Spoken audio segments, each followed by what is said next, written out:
Hi everyone, welcome to MDH YouTube channel. Jnanpith ಪ್ರಶಸ್ತಿ ಪಡೆದ ಪುರಸ್ಕೃತರು. ನಾಲ್ಕನೇದಾಗಿ ಮಾಸ್ತಿ ವೆಂಕಟೇಶ್ ಅಯ್ಯಂಗಾರ್ ಅವರು ಜ್ಞಾನಪೀಠ ಪ್ರಶಸ್ತಿಯನ್ನ ಪಡೆದಿರುತ್ತಾರೆ.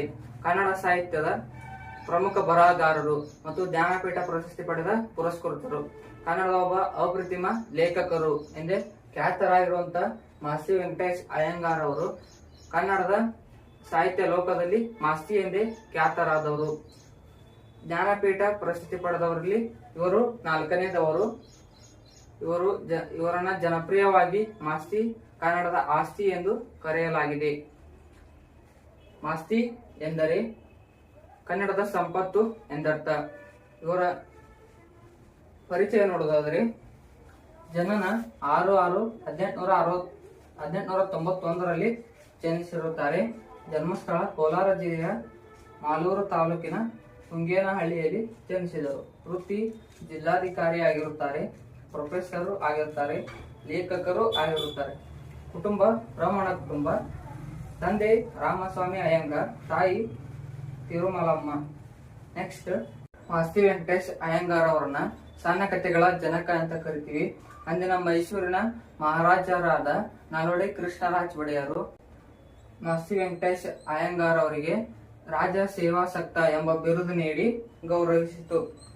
ಇವರ ಶಿಕ್ಷಣ ನೋಡೋದಾದ್ರೆ, 1907ರಲ್ಲಿ ಪ್ರಥಮ ದರ್ಜೆಯಲ್ಲಿ ಮೆಟ್ರಿಕ್ ಮುಗಿಸಿ 1909ರಲ್ಲಿ FA ಮುಗಿಸ್ತಾರ. 1912ರಲ್ಲಿ BA ಅನ್ನ ಮುಗಿಸ್ತಾರ. ಇಲ್ಲಂದ್ರೆ ಮದ್ರಾಸಿನ ವಿಶ್ವವಿದ್ಯಾಲಯದಲ್ಲಿ. 1913ರಲ್ಲಿ ಫಸ್ಟ್ ಕ್ಲಾಸ್ ನಲ್ಲಿ ಮೈಸೂರಿನ ಸಿವಿಲ್ ಸರ್ವಿಸ್ ಅನ್ನ ಮುಗಿಸ್ತಾರ. 1914ರಲ್ಲಿ MA ಮುಗಿಸ್ತಾರ. ಮದ್ರಾಸಿನ ವಿಶ್ವವಿದ್ಯಾಲಯದಲ್ಲಿ MA ಮುಗಿಸ್ತಾರ. ಇವರ ವೃತ್ತಿ 1943ರಲ್ಲಿ ನಿವೃತ್ತಿ ಹೊಂದ್ತಾರೆ. ಇವರು ಕಾವ್ಯನಾಮ ಶ್ರೀ ಶ್ರೀನಿವಾಸ ಮಹಾಕಾವ್ಯಗಳು. ಮಾಸ್ತಿ ವೆಂಕಟೇಶ್ ಅಯ್ಯಂಗಾರ್ ಅವರ ಪ್ರಶಸ್ತಿಗಳು: 1983ರಲ್ಲಿ ಜ್ಞಾನಪೀಠ ಪ್ರಶಸ್ತಿಯನ್ನ ಪಡೆದವರು. 1977ರಲ್ಲಿ ಮೈಸೂರು ವಿಶ್ವವಿದ್ಯಾಲಯದಲ್ಲಿ ಡಿಲೆಕ್ಟ್ ಪದವಿಯನ್ನ ಪಡೆದರು. 1956ರಲ್ಲಿ ಕರ್ನಾಟಕ ವಿಶ್ವವಿದ್ಯಾಲಯದಲ್ಲಿ ಡಿಲೆಕ್ಟ್ ಪದವಿಯನ್ನ ಪಡೆದವರು ಇವರಾಗಿರ್ತಾರೆ. 1986ರಲ್ಲಿ ಕೇಂದ್ರ ಸಾಹಿತ್ಯ ಅಕಾಡೆಮಿ ಪ್ರಶಸ್ತಿಯನ್ನ ಪಡೆದವರು.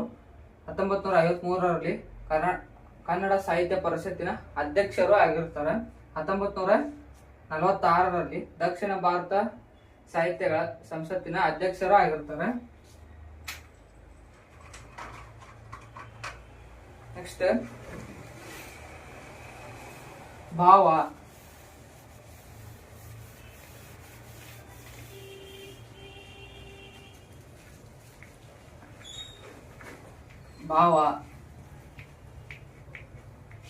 ಭಾವ ಅಂದ್ರ ಇವರ ಆತ್ಮಕಥೆ.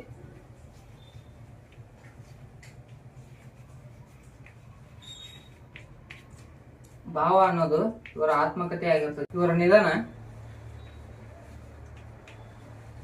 6/6/1986ರಲ್ಲಿ ನಿಧನ ಹೊಂತಾರ. ಇವ್ರಿಗೆ ಒಟ್ಟು ವಯಸ್ಸು ಎಷ್ಟಂದ್ರ 65 ಆಗಿರ್ತೈತಿ. ಒಟ್ಟು ವಯಸ್ಸು 65. ಇವರು 65 ವರ್ಷಗಳ ಕಾಲ ಬದುಕಿರ್ತಾರೆ. ಇಷ್ಟ ಮಾಸ್ತಿ ವೆಂಕಟೇಶ್ ಅಯ್ಯಂಗಾರ್ ಅವರ ಜೀವನ ಚರಿತ್ರೆ. ನೆಕ್ಸ್ಟ್ ವಿಡಿಯೋದಲ್ಲಿ ಯಾರ ಪರಿಚಯ ಬರ್ತೈತಿ ಅವ್ರದ್ದು ತಗೊಂಡು ವಿಡಿಯೋ ಮಾಡ್ತೀನಿ. ವಿಡಿಯೋ ಇಷ್ಟವಾದಲ್ಲಿ ಲೈಕ್ ಮಾಡಿ, ಶೇರ್ ಮಾಡಿ, ಸಬ್ಸ್ಕ್ರೈಬ್ ಮಾಡಿ ಅಂತ ಹೇಳ್ತಾ, ನಿಮ್ಗೆ ಏನಾರ ಅರ್ಥ ಆಗ್ಲಿಕ್ಕಂದ್ರೆ ಕಮೆಂಟ್ ಮಾಡಿ, ನಾ ಎಲ್ಲ ಹೇಳ್ತೀನಿ. Don't worry. Thank you.